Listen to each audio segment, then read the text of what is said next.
Bismillahirrahmanirrahim. Assalamualaikum warahmatullahi wabarakatuh. Saudara-saudariku, bersyukur pada Allah Subhanahu wa Ta'ala mengawali perjumpaan kita di kajian Aqsa Al-Quran Sunnah Solution. Malam ini waktu Indonesia bagian Barat sudah memasuki insyaallah di penanggalan 4 Jumadal Ula 1445 Hijrah, bertepatan dengan 16 November 2023 Masehi. Semoga Allah Subhanahu wa Ta'ala sampai dengan detik ini memuliakan kita semua, menyehatkan kita semua, melindungi kita semua, dan tentu saja lebih daripada itu, semoga Allah senantiasa memberikan bimbingan kepada kita sehingga mampu menata setiap aktivitas kita dengan baik dan dalam rangka menyiapkan bekal untuk menuju hisab pertemuan dengan Allah Subhanahu wa Ta'ala untuk mempertanggungjawabkan segala yang telah kita kerjakan demi menunaikan misi besar di muka bumi ini. Untuk itu mari kita kembali mengkaji lagi pedoman yang telah Allah tuntunkan melalui Rasul mulia Nabi Muhammad SAW, yang bukan hanya menjelaskan kepada umatnya, tapi juga memberikan keteladanan, memberikan tuntunan, sehingga mudah kemudian untuk kita pelajari, kita pahami, kita ikuti dalam kehidupan kita. Dan tentu saja semua pedoman dan tuntunan itu bersumber dari firman Allah Subhanahu wa Ta'ala, Al-Quran sebagai pedoman berkehidupan. Lalu kemudian detail yang kita temukan dalam penjelasan hadis-hadis serta sunnah Rasulullah SAW. Untuk mengakses itu semua di dalam Islam, alhamdulillah kita punya dokumentasi yang tersambung, hingga kita namakan itu berdasarkan dari penjelasan ulama-ulama kita terdahulu dengan nama ilmu yang bersanad, yaitu dokumentasi pengetahuan yang tersambung di setiap eranya hingga menuju ke titik asalnya, sumber utamanya yaitu Rasulullah Sallallahu Alaihi Wasallam, yang insya Allah semua itu bisa kita dapatkan sekarang dengan sangat mudah dan insya Allah sangat lengkap, sehingga bisa memudahkan kajian kita dalam setiap ruang, waktu, dan situasi. Kini dengan izin Allah Subhanahu wa Ta'ala kita akan sambungkan pembahasan kita di malam ini di surah Al-Baqarah, masih surah yang sama, namun ayatnya insya Allah sekarang masuk di ayat yang ke-43. Dan mohon izin bila kami mengingatkan di awal kajian ini bahwa kajian malam hari ini barangkali durasi waktunya akan sedikit terbatas, karena kita hanya akan berhenti di waktu Isya. Ba'da Isya ada kegiatan yang harus kita kerjakan, teman-teman. Karena itu mohon untuk fokus pada titik kajian ini sehingga ada satu pemahaman yang utuh, kemudian ketersambungan dengan pembahasan-pembahasan sebelumnya, insya Allah. Langsung saja, a'udzubillahi minasyaitonirrajim, bismillahirrahmanirrahim, di surah Al-Baqarah di ayat ke-43. Allah Subhanahu wa Ta'ala berfirman, wa aqimus salata wa atuz zakata wa raka'u ma'ar raki'in. Dan tunaikanlah oleh kalian salat dengan benar, keluarkanlah zakat dengan tulus, serta rukuklah, tunduklah, patuhlah kepada Allah sebagaimana orang-orang yang lain tunduk dan patuh kepada Allah Subhanahu wa Ta'ala. Teman-teman, kita telah bahas di pertemuan-pertemuan sebelumnya bahwa rangkaian ayat-ayat ini terkorelasi dengan sikap dan sifat kalangan atau komunitas Yahudi khususnya, yang mereka bekerja sama dengan orang-orang munafik di kalangan masyarakat Madinah dalam membangun koalisi, juga membangun persepsi, dan dalam saat yang bersamaan juga melakukan tindakan-tindakan atau memunculkan juga karakter-karakter yang bertentangan dengan kesepakatan yang telah dibangun, baik itu bersama Nabi Sallallahu Alaihi Wasallam ataupun juga kesepakatan umum yang didokumentasikan dalam Piagam Madinah. Itu kesepakatan semua unsur yang ada di Al-Madinah Al-Munawwarah dalam rangka membangun negeri. Jadi jangan diposisikan sikap-sikap Yahudi dan beberapa kalangan munafik yang hadir pada saat itu di Al-Madinah Al-Munawwarah hanya head to head atau juga face to face dengan Nabi Sallallahu Alaihi Wasallam. Tapi kita pahami dengan satu pemahaman yang lebih luas, lebih utuh, bahwa entitas yang ada pada masa itu adalah satu entitas berbangsa, bernegara yang telah membangun kesepakatan untuk meletakkan dasar kesamaan visi bernegara dalam satu kesepakatan dan komitmen yang diberi nama dengan Piagam Madinah. Jadi tindakan-tindakan yang muncul dari kalangan-kalangan Yahudi pada masa itu ataupun juga kaum munafik yang dikomandoi oleh Abdullah bin Ubay bin Salul pada masa itu, Yahudinya ada Ka'ab bin Ashraf, kemudian munafiknya ada Abdullah bin Ubay bin Salul. Dan nanti segala keterangan terkait ini bukan hanya ayat, kemudian juga hadis atau kitab-kitab yang didokumentasikan oleh para ulama dan tersambung sampai dengan ke kita, tapi ini akan diperkuat oleh situs-situs yang sampai saat ini masih bisa kita temukan jejaknya di dalam kehidupan masa lalu yang tersambung pada keterangan-keterangan Al-Quran dan Sunnah ini, dan semua situs itu masih terdokumentasikan dengan sempurna semua keadaannya di area Al-Madinah Al-Munawwarah sampai dengan kini, seperti bentengnya Ka'ab bin Ashraf atau beberapa situs tentang kejadian-kejadian yang diberitakan ini. Jadi saya selalu ingin mengatakan bahwa kalau ayatnya sudah jelas dibacakan, hadisnya juga tegas diseleksi dan terbukti validitasnya, kemudian juga tokohnya dilacak lewat sejarah ditemukan, dan situsnya sampai sekarang masih ada, maka apalagi yang membuat kita ragu tentang kebenaran isi Al-Quran, kebenaran sabda Nabi Muhammad SAW, dan yang lebih penting adalah bagaimana kebenaran isi itu memberikan pedoman berkehidupan kepada kita, bagaimana bersikap, bagaimana kita mendekati Allah, dan bagaimana kita menjalani kehidupan di muka bumi ini. Nah, kembali lagi di ayat ke-40 kita telah sampaikan jauh-jauh pertemuan sebelumnya bahwa Nabi Muhammad SAW dibimbing oleh Allah Subhanahu wa Ta'ala untuk beradaptasi dengan lingkungan baru yang di Mekah notabene tidak ditemukan keadaan itu. Ya, tidak ditemukan banyaknya Yahudi, seperti pernah saya sampaikan bahwa Yahudi banyak menunggu sebetulnya kedatangan Nabi di Madinah, tidak di Mekah, karena mereka melihat bahwa peluang untuk mendapatkan kenyamanan di Madinah lebih tinggi. Ya, tempatnya cukup strategis, mereka mengambil bagian utara, seperti sering saya sampaikan. Kemudian juga mereka akan mendapati peluang kenyamanan lebih karena tidak mempersamai Nabi, ya sekali lagi tidak mempersamai Nabi dalam fase awal perjuangan, yang itu butuh tenaga ekstra, banyak tantangannya, banyak rintangannya, banyak persekusinya, bahkan tidak jarang menghasilkan atau juga menghadirkan eksekusi-eksekusi, ya, tapi mereka menunggu fase-fase kenyamanan yang berada di daerah utara Al-Madinah Al-Munawwarah atau Yathrib kala itu dinamakan tempatnya. Dan dalam kondisi demikian Nabi datang ke Al-Madinah Al-Munawwarah, kemudian terdapat heterogenitas dari penduduk yang ada pada masa itu, maka kita dapatkan bagaimana Al-Quran membimbing Rasulullah SAW untuk beradaptasi dengan lingkungan baru. Ya, bagaimana Nabi dibimbing oleh Allah Subhanahu wa Ta'ala untuk mengkhitab, ya, mengajak berkomunikasi pada kalangan masyarakat Yahudi misalnya dengan mengingatkan kembali atas klaim yang mereka telah sering utarakan, deklarasikan bahwa mereka keturunan seorang Nabi yang soleh, yang dekat dengan Allah, Bani Israel, kan, orang-orang yang mendekat kepada taubat, kemudian inna hudna ilaika, seperti yang paling saya sampaikan, Quran surah ke-7 ayat 156 itu. Nah, dalam kondisi itu, saat yang bersamaan juga ada sindiran-sindiran halus dan tajam untuk mengembalikan kesadaran komunitas Yahudi khususnya pada masa itu agar mereka kembali pada komitmen awal.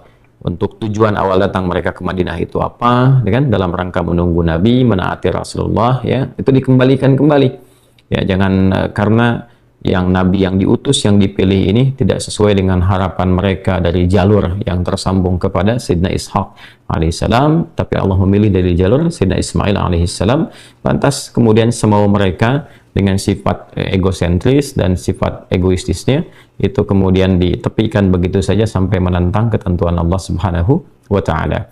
Maka dalam konteks satu pertemuan ini dan konteks peleburan secara sosial ini didapati fenomena-fenomena Ya, Nabi dituntun oleh Allah untuk menyadarkan, mengembalikan mereka di ayat yang ke-40, yaitu pola adaptasi awalnya. 41 menyadarkan keimanannya, kemudian 42 mengembalikan ke alam yang benar dengan menghilangkan karakter-karakter buruk, sifat manipulatif dan sebagainya. Nah, 43 ini mengembalikan kepada dasar ketaatan yang sesungguhnya mereka diperintahkan sejak era-era sebelumnya, terutama zamannya Musa alaihissalam sampai ke Isa alaihissalam, dengan ibadah-ibadah yang bahkan namanya tetap sama, masih senafas dengan syariat yang dibawa oleh Rasulullah Sallallahu Alaihi Wasallam. Dan di masa Nabi Muhammad SAW itu disempurnakan keseluruhannya, baik tata caranya, bacaannya, juga dengan hikmahnya. Ya. Nah, di titik inilah kemudian bagian 43 atau ayat ke-43 di surah Al-Baqarah ini itu masih tersambung dengan sebelumnya, terkorelasi. Jadi 40 adalah sapaan adaptasinya, 41 mengembalikan keimanannya, 42 menepis sifat-sifat buruk, yaitu karakter manipulatifnya. Lalu ke-43 menunjukkan kembali ritual amalan yang mengoneksikan mereka kembali kepada Allah Subhanahu wa Ta'ala. Kita akan lihat ayat ini sekaligus dengan latar belakang kisah yang terkait dengan turunnya ayat ini.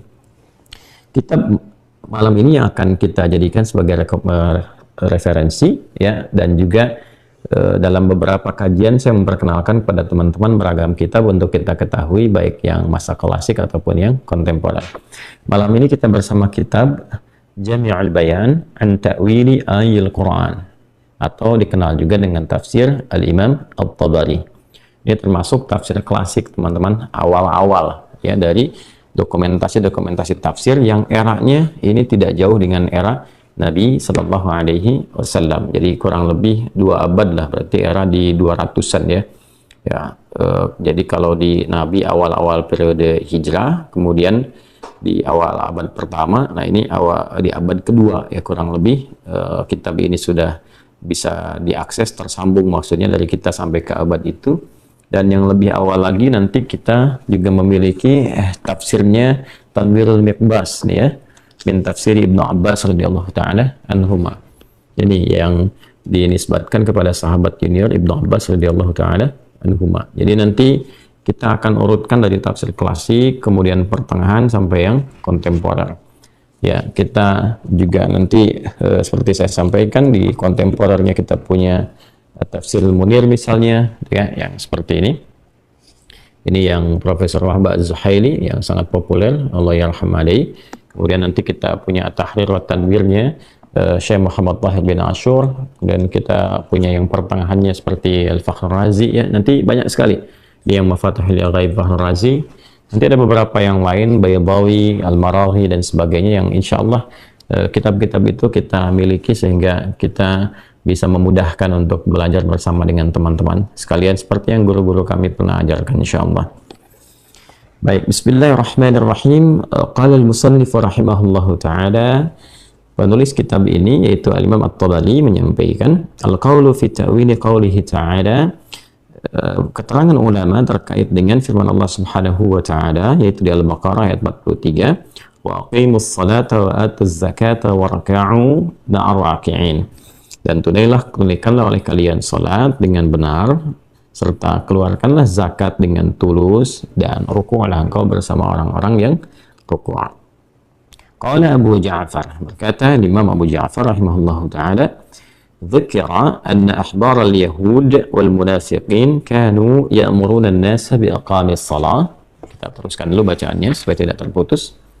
Wa ita'iz zakah wa la yaf'alunah. فأمرهم الله تعالى بإقام الصلاة مع المسلمين المصدقين بمحمد صلى الله عليه وسلم وبما جاء به وإيتاء زكاة أموالهم معهم وأن يخضعوا لله ولرسوله كما خضعوا. Baik. Qala Abu Ja'far, berkata Imam Abu Ja'far rahimahullah ta'ala, dzukira, disebutkan atau tersebut, anna ahbar al-yahud wal munafiqin, bahwa para elit ya, para pemuka orang-orang Yahudi, wal munafiqin, dan orang-orang munafik.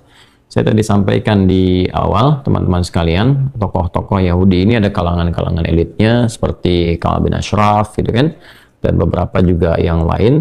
Lalu juga ada kalangan elit di kalangan munafik. Jadi kalau kita petakan di Madinah Al-Munawwarah itu, dari heterogenitas penduduknya kita dapati, ya, jadi kan penduduknya itu beragam ya, heterogen, bahkan beragam suku. Jadi kalau kita bagi, di sini ada muhajirin, ya. Ini yang pendatang yang berasal dari Mekah, yang berhijrah ya bersama Nabi Sallallahu Alaihi Wasallam, ataupun yang sebelumnya telah sampai sebagai pendahulu ke Yathrib atau di Al-Madinah Al-Munawwarah. Kemudian di sini ada Ansar. Ini penduduk Madinah yang spesifik disebut atau disifati menyambut kalangan muhajirin dan juga memberikan pendampingan, juga melakukan persaudaraan dengan kalangan muhajirin. Dan ini terdapat beberapa suku asli, dalam kata asli itu yang telah bermukim lama di sana, ya, telah bermukim lama. Kalau asli secara turunan sampai ke Yathrib itu sulit untuk kita lacak dan kita temukan kembali. Tapi setidaknya kita bisa melacak dua suku besar yang khususnya ada di wilayah selatan, yang tersambung nanti genealogi mereka atau silsilah mereka ke Yaman. Misal yang paling populer kita kenal itu ada Aus misalnya, ya kan? Ada Khazraj misalnya, ya kan? Ada bani-bani yang lainnya lagi dan seterusnya, itu banyak sekali. Ini yang oleh Nabi SAW pertama kali dipersaudarakan. Ya, dan diprovokasi lagi oleh Yahudi untuk berpecah kembali. Nanti ada suku-suku yang lain lagi cukup banyak sekali. Dalam beberapa kesempatan, teman-teman kalau main ke museum di Madinah, dulu itu di Kuba masih ada genealogi atau silsilah-silsilah suku-suku Madinah lengkap sekali. Di museum Kuba itu dekat dengan Masjid Kubanya. Hanya sekarang direnovasi, terus depannya dibikin taman, sehingga semua yang terkait dengan Madinah itu pada umumnya sekarang berbagai macam dokumentasinya dialihkan ke museum khusus ya di Al-Madinah Al-Munawwarah, atau juga bisa kita akses yang dekat Masjid Nabawi itu. Di situ ada beberapa hal yang menjadi miniatur-miniatur kehidupan masa lalu. Baik teman-teman sekalian. Nah, nanti saya gambarkan di sini ada penduduk Madinah pada umumnya yang beragam, ya, yang tidak kita sifati dengan Ansar. Ya, kalau Ansar itu kan artinya menolong dengan tulus, kan, menolong dengan lengkap, kan, membangun persaudaraan, itu Ansar sifatnya. Ada lagi kalangan-kalangan yang lain, kan, yang satu dia bisa dikatakan pura-pura berislam, mengatakan Islam dengan lisannya tapi tidak dengan iman dan perilakunya, maka disifati oleh Al-Quran dengan kalangan munafik. Ya. Ada lagi nanti golongan Yahudi. Nah, ini saja gambaran besarnya gitu ya. Ini gambaran besarnya. Nanti yang kufur yang lain kan masih ada juga, yang dia tidak termasuk dalam golongan Yahudi, tapi juga dia belum berislam dan tidak juga disifati dengan munafik. Yang kelak nanti keseluruhannya, ini yang paling menarik, dalam jangka waktu 10 tahun ini memeluk Islam. Ya, dengan cara-cara yang damai, cara-cara yang memahamkan, yang mereka juga membaca dengan intelektual mereka. Artinya kemampuan mereka yang mungkin tidak seperti sekarang, banyak akses informasi, bisa melakukan verifikasi kebenaran. Ya, mereka hanya menerima dengan kadar akalnya, kemudian juga menerima dengan kadar imannya, lalu menemukan kebenaran Islam yang secara akhlak bisa mereka bandingkan, secara ilmiah bisa mereka bandingkan dengan klaim keyakinan yang lain, dan dari situ memutuskan mereka untuk berislam. Sehingga kelak di Madinah itu isinya semua Muslim. Maksud saya berbicara seperti ini, kalau dengan orang dahulu saja tidak menemukan akses yang luas untuk memverifikasi satu informasi dan kebenaran seperti saat ini didapatkan, tapi mereka bisa menemukan kebenaran sejati. Mengapa penduduk dunia sekarang dengan semua akses yang bisa dilakukan, semua alat verifikasi dan instrumen-instrumen kebenaran yang bisa digunakan untuk mengecek segala hal, itu tidak bisa membaca sebuah kebenaran seperti orang dulu bisa mendapatinya. Nah, ini faktornya nanti babnya lain lagi. Ada faktor duniawi, materi, ya kebanyakan terikat dengan dunia misalnya, dan faktor-faktor lainnya. Nah, yang saya ingin gambarkan adalah kenapa saya highlight yang ini. Kita nanti akan bisa bahas lagi lebih panjang tentang misalnya komunitas Kristen ada atau enggak dan sebagainya. Itu bisa dibahas terpisah. Tapi saya ingin fokuskan kepada dua ini karena waktu kita yang sangat terbatas, teman-teman. Hanya sampai pukul 7 lewat sedikit saja. Ya, 19.05 sampai tibanya waktu Isya, waktu Indonesia bagian Barat, sehingga saya fokuskan di titik ini saja. Nah, di Quran surah ke-2 Al-Baqarah ayat ke-43, ini kisahnya terkait dengan elit-elit ini, Yahudi dan munafik. Jadi di Yahudi misalnya kita temukan ada seorang bernama Ka'ab bin Ashraf. Ini populer sekali di kalangan Yahudi. Ya, Ka'ab bin Ashraf. Di sini kita temukan Abdullah bin Ubay bin Salul. Abdullah bin Ubay ya, bin Salul. Dan menariknya, situs-situs terkait dengan petualangan keduanya ini itu beberapa masih bisa dilacak dan ditemukan sampai dengan sekarang. Seperti bentengnya Ka'ab bin Ashraf misalnya. Ini yang paling komplit nih, seorang pujangga, wajahnya juga secara keduniaan ganteng, orangnya kaya, punya pengaruh, kemudian juga punya pengetahuan tentang keyahudian yang cukup mendalam, tapi provokator juga gitu ya. Ini golongan elit. Golongan elit, dan keduanya disebutkan di dalam sejarah, bukan hanya dinarasikan, tapi juga memang diverifikasi dalam perjalanan sejarah sebagai penentang Nabi yang paling utama. Ini penentang Rasulullah SAW yang paling utama. Nah, menariknya teman-teman sekalian, ini menariknya. Jadi dalam masa adaptasi Nabi SAW membangun harmoni dengan seluruh penduduk Madinah dengan keragaman yang ada di dalamnya, seluruhnya kan sepakat dalam konteks piagam Madinah. Ini saya urutkan dulu supaya mudah untuk divisualisasikan itu ya. Piagam Madinah. Isinya cukup komprehensif, mencakup kesemua, mencakup maslahat, termasuk hukum-hukum yang berlaku dalam setiap keyakinan. Jadi kalau nanti ada pelanggaran-pelanggaran, hukum yang diterapkannya apa yang disepakati, ya kan? Saya nanti Yahudi menggunakan skema Yahudi, Nasrani menggunakan skema Nasrani, umat Islam menggunakan hukum Islam, dan lain seterusnya. Nah, yang paling menarik teman-teman sekalian, jadi di era adaptasi ini, Nabi itu kan begitu populer. Jadi Rasulullah ya sallallahu alaihi wasallam, ya Rasulullah sallallahu alaihi wasallam itu begitu populer di kalangan masyarakat Madinah dengan semua keteladanan yang melekat kepada beliau. Baik sifatnya, sikapnya, dan semua hal yang terkait dengan beliau itu terbukti, baik itu seluruh kebenarannya ataupun seluruh manfaat kehidupannya. Sehingga banyak orang kemudian bukan hanya bersimpati, tapi menemukan kebenaran dalam berkehidupan. Itu poinnya. Jadi orang menemukan tujuan hidup lagi, gairah berkehidupan lagi, orientasi kehidupan lagi, sehingga Islam sangat mudah diterima. Ini yang menjadikan akhlak itu lebih utama dibandingkan dengan kata-kata. Jadi kalau kita berperilaku dengan baik sebagai seorang muslim, Anda karyawan, di kantor Anda jujur, di kantor Anda disiplin, kan?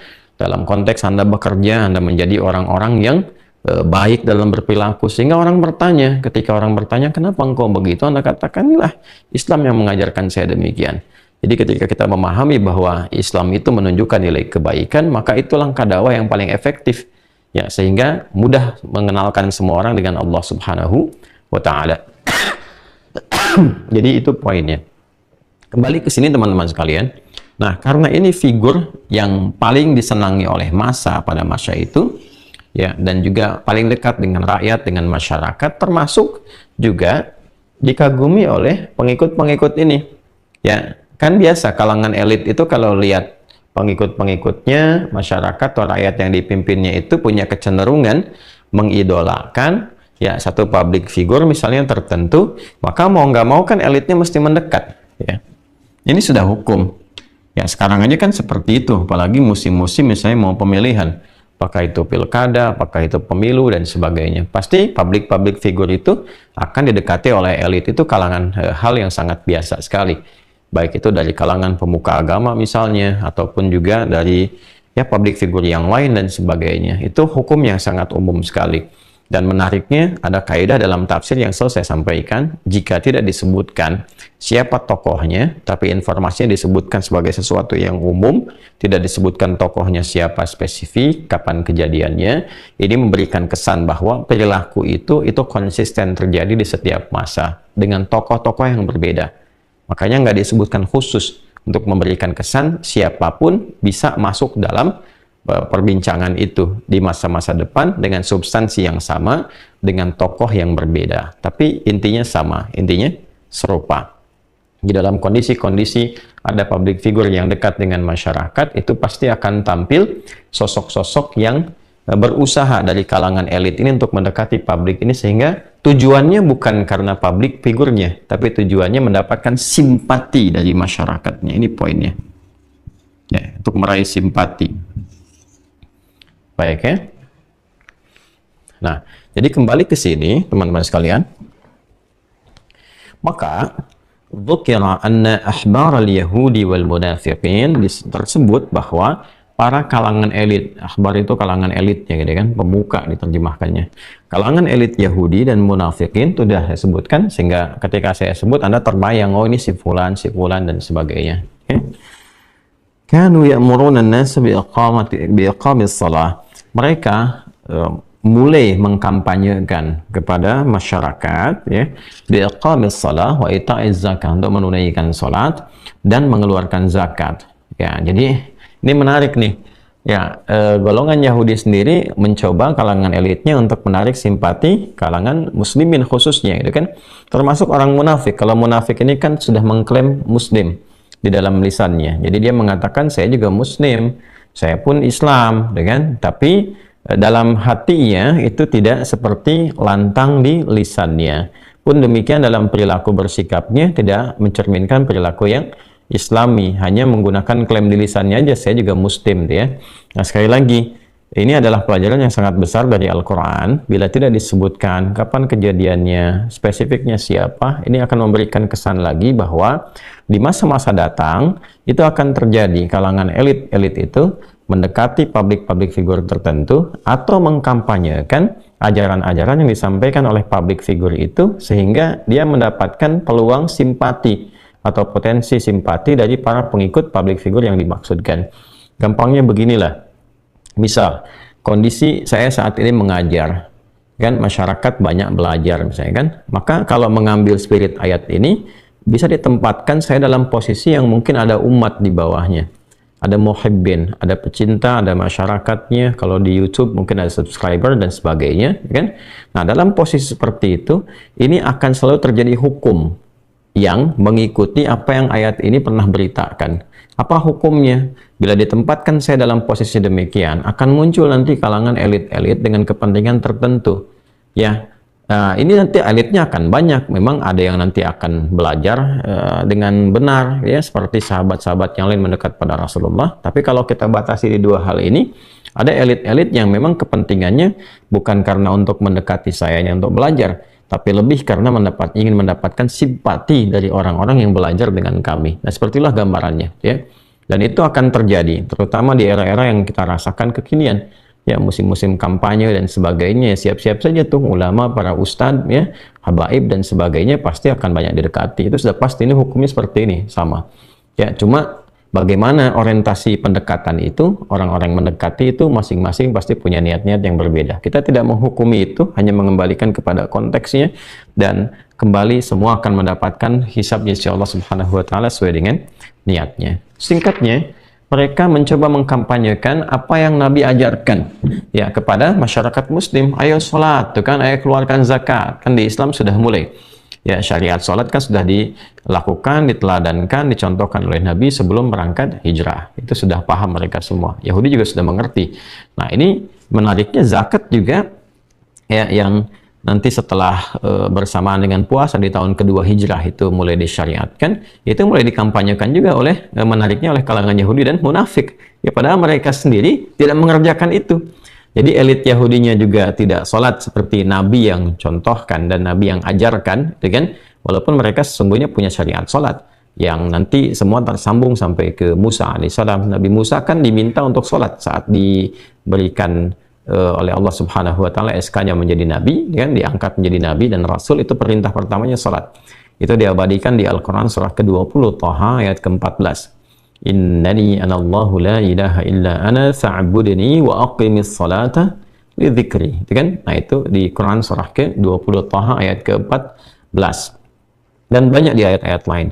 Nah, demikian pula yang menariknya orang-orang dari kalangan munafik, mereka itu mengklaim sebagai muslim, ya kan?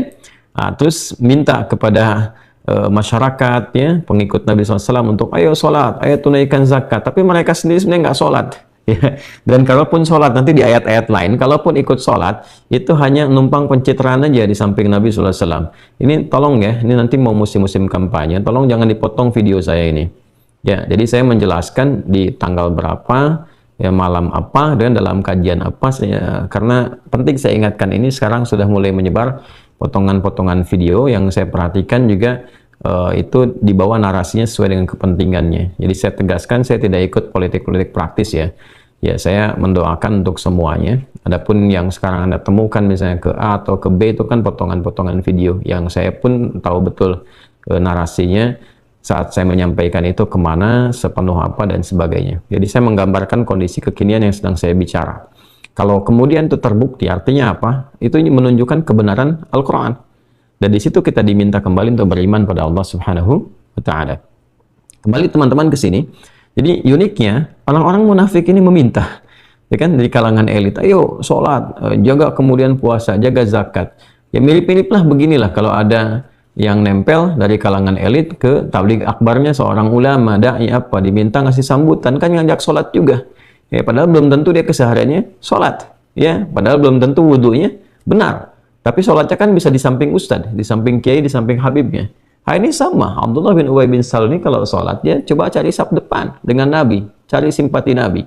Lalu mengatakan pada masyarakat, ayo sholat yang betul, ayo kemudian tunaikan zakat. Tapi saat yang bersamaan, dia mencoba menjadi pesaing yang memusuhi Nabi SAW, sampai bahkan dia berinisiasi untuk membuat masjid saingan, masjid tandingan, yang dikenal dengan Masjid Dirar itu. Yang sekarang wilayah itu penuh dengan tukang arang. Penuh dengan jualan arang.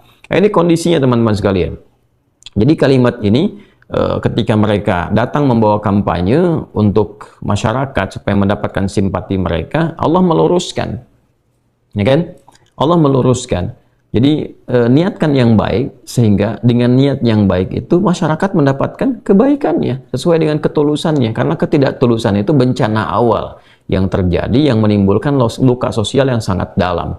Jadi kalau Anda memang bertahan dengan keyakinan Anda, misalnya, silahkan Anda yakini apa yang Anda yakini, bertanggungjawabkan ketika kembali kepada Allah Subhanahu wa Ta'ala, lakum dinukum waliyadin, tapi bersikaplah yang baik, yang jujur. Jangan di lisan berkata A, di hatinya berkata B. Jangan di lisan yang berkata, ayo sholat, ayo zakat, tapi Anda sendiri nggak praktekkan, Anda sendiri menentang, padahal misalnya anti ajaran-ajaran itu. Ya, dalam tanda lain, kalau sedang musim kampanye dekat dengan Islam, pakai peci, pakai kerudung, ngajak sholat, kampanyenya mari keluarkan zakat, ya, dan sebagainya, tapi sesungguhnya dalam hatinya bahkan tidak senang dengan Islam. Kesehariannya nggak pernah sholat misalnya, ya, bicaranya selalu anti-Islam dan sebagainya. Nah, ini sesuatu yang terjadi di masa Nabi Sallallahu Alaihi Wasallam, ya, 15 abad yang lalu. Maka apa yang terjadi? Turunlah kemudian firman Allah Subhanahu wa Ta'ala di Al-Baqarah, Quran surah kedua ayat 43. Itu asal awalnya. Ya, fa'amarahumullahu ta'ala biiqamis shalah ma'al muslimin musaddiqin. Maka Allah Subhanahu wa Ta'ala lantas langsung merespon dengan memerintahkan orang-orang ini untuk berkomitmen dengan apa yang mereka sampaikan.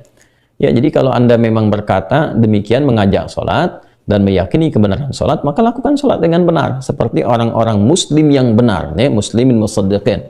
Orang-orang Islam yang konsisten menjaga sholat itu menunaikan sholat dengan baik. Maka turunlah ayat wa aqimus shalah wa atuz zakah. Ya, kalian pun jangan cuman berkata, ya kan? Jangan cuman mengkampanyekan, tapi tunaikan dengan benar, kata Allah. wa aqimus shalah. Dan itu menariknya kenapa menggunakan kata turunan kata aqama yuqimu dan bentuk perintah aqimu. Kemudian setelah itu kalimat salatnya menggunakan alif lam. Ya kan? Nah, lalu setelah itu wa atuz zakah menggunakan kata turunan kata dari ata kemudian atayuti. Ya, ata itu datang, tapi kalau atayuti memberi sesuatu dengan tulus. Kemudian zakatnya pakai alif lam. Lalu yang paling menarik warka'u ma'ar raki'in. Ya, warka'u ma'ar raki'in. Kan di dalam salat itu sudah ada ruku'. Kenapa ditambahkan ruku' lagi di akhirnya? Apakah itu tambahan atau ada kalimat lain yang diinginkan oleh Allah di ayat itu? Nah, ini yang akan kita coba elaborasi teman-teman sekalian dengan pendalaman yang cukup mendalam, sehingga dengan itu semua kita memahami, oh ini konteksnya ini, kemudian solusinya seperti ini, perbaikannya demikian. Nah, jadi saya ingin tarik dulu ke awal, asal apa yang tadi kita simpulkan bahwa ada kondisi di era Nabi SAW dengan keragaman yang ada di masyarakat pada masa itu, dan ada kompetisi di kalangan elit, yang dengan kompetisi ini, masing-masing elit ingin mendapatkan perhatian dari masyarakat, sehingga dengan harapan mendapat perhatian ini, ia mencoba mengkampanyekan hal-hal yang sesungguhnya positif sebetulnya, ya, yang diajarkan oleh tokoh-tokoh masyarakatnya. Pada era itu adalah Nabi Sallallahu Alaihi Wasallam, ya, sebagai tokoh utama dan sebagai rasul yang paling utama, teladan kita semua. Lalu untuk menarik perhatian masyarakat, maka mereka mengambil ajaran Nabi sebagai kampanye, bukan untuk menunaikannya dengan benar. Itu poinnya. Maka mereka sampaikan, ayo sholatlah, ayo keluarkan zakat, tapi mereka sendiri tidak menunaikan sholat dengan benar, bahkan ada yang tidak sholat, kan? Dan tidak mengeluarkan zakat. Nah, maka dalam konteks inilah turun ayat Al-Baqarah ayat ke-43. Demikian teman-teman sekalian gambaran umumnya. Nah, saya turunkan satu hal dulu, kita bagi-bagi, sekarang kita masuk ke detailnya. Kan tafsir yang baik itu menguraikan umumnya, baru detailnya satu-satu gitu kan. Nah, jadi aqama yuqimu itu menunjukkan sesuatu yang sempurna, sesuai kemampuan yang bisa dikerjakan. Ya, dari kata asalnya aqama yuqimu. Aqama itu dari kata qama ditambahkan hamzah di depannya. Ya kan? Singkatnya begitulah kalau simple kita baru belajar. Ya, qama itu kan berdiri tegak sebetulnya, tegak yang sempurna, yang lurus sesuai dengan ketentuan. Kalau di pramuka, di tentara itu kan di akabri ataupun di Polri ada pelatihan berdiri sempurna, nah itu namanya qama. Kalau kita ingin berusaha menegakkan diri dengan sempurna sesuai ketentuan, itu namanya aqama. Yuqimu, perintahnya aqim, jamaknya aqimu. Nah, salat didahului dengan turunan kata ini untuk memberikan kesan bahwa jangan sampai kalau salat cuman sekedar menunaikan salat, tapi tunaikan dengan sempurna sesuai dengan ketentuan-ketentuannya. Sehingga penunaian sholat itu bisa dilakukan dengan tegak lurus, dengan baik, seperti Anda berdiri sempurna, dengan sikap yang sesuai dengan ketentuan. Nah, jadi tidak diinginkan orang sholat, apalagi orang Islam menunaikan sholat, hanya sekedar memenuhi kewajiban saja, yang penting saya sholat. Karena nanti ada isyarat demikian. Ya, ada golongan yang kalau sholat itu yang penting sholat. Yang penting kewajiban saya telah selesai. Tapi tidak peduli dengan ketentuan-ketentuan yang berlaku dalam sholatnya. Apakah sholatnya itu benar atau tidak, dia tidak melihat itu, yang penting sudah sholat. Apakah benar rukuknya, benar sujudnya, benar takbirnya sampai salamnya, bahkan benar wudhunya, dia nggak lihat itu. Yang penting saya wudhu, yang penting sudah sholat. Yang kalau ditanya, ya sudah, saya kan barusan sudah sholat. Nanti akan ada golongan itu, dan isyaratnya jelas dalam Al-Quran. Nah, itu tidak diinginkan oleh Allah, karena spirit dalam perintah penunaian sholat itu bukan sekedar membuktikan keimanan kita untuk bisa menunaikan gerakan-gerakan dan menyampaikan bacaan-bacaan yang dibimbing dalam penunaian sholat secara formal. Bukan sekedar itu, tapi nanti ada hikmah-hikmah besar di balik bacaan-bacaan, gerakan-gerakan, dan hukum-hukum yang bila ketentuan itu dilakukan dengan benar, ada dampak yang terjadi pada kehidupan kita. Nanti yang paling menarik adalah sholatnya 5 waktu, namanya spesifik, dan juga manfaat yang kita dapatkan 5 waktu juga. Nah, bila seseorang menunaikan sholat dengan cara yang benar ini, bukan sekedar ia menggugurkan kewajiban. Yang kedua, membuktikan kebertuhanannya kepada Allah, pembuktian imannya lewat sholat. Tapi nanti ada yang ketiga, dia mendapatkan pancaran, konsistensi keberkahan, manfaat-manfaat yang didapatkan dari sholat untuk kehidupannya, Bukan sekedar akhirat, tapi nanti ada dunia. Itu yang menjadikan sholatnya 5 waktu, manfaatnya pun nanti akan 5. Dan itu spesifik disampaikan dalam Al-Quran. Bahkan dari 5 itu ada bagian paling pokok yang dibutuhkan oleh manusia setiap hari, setiap waktu, diperdengarkan di telinganya 5 kali dalam sehari. Nah, bagian-bagian itulah teman-teman yang akan kita kaji dalam pertemuan berikutnya insya Allah. Jadi sekarang kita paham dulu ada kondisi umum terkait dengan ayat ini. Nanti detailnya kita akan gali kembali. Kenapa aqimu? Kenapa pakai alif lam di shalah? Kenapa di sini ada skema zakat menggunakan keturunan kata ita gitu kan? Apa maksudnya itu? Dan kenapa di ujungnya disempurnakan dengan kalimat warka'u ma'arraki'in? Itu semua ada rahasianya. Bahkan setiap lafaz yang menyulam ayat-ayat Al-Quran itu setiap lafadznya bahkan huruf bahkan harakatnya itu ada mukjizat yang terkandung di dalamnya.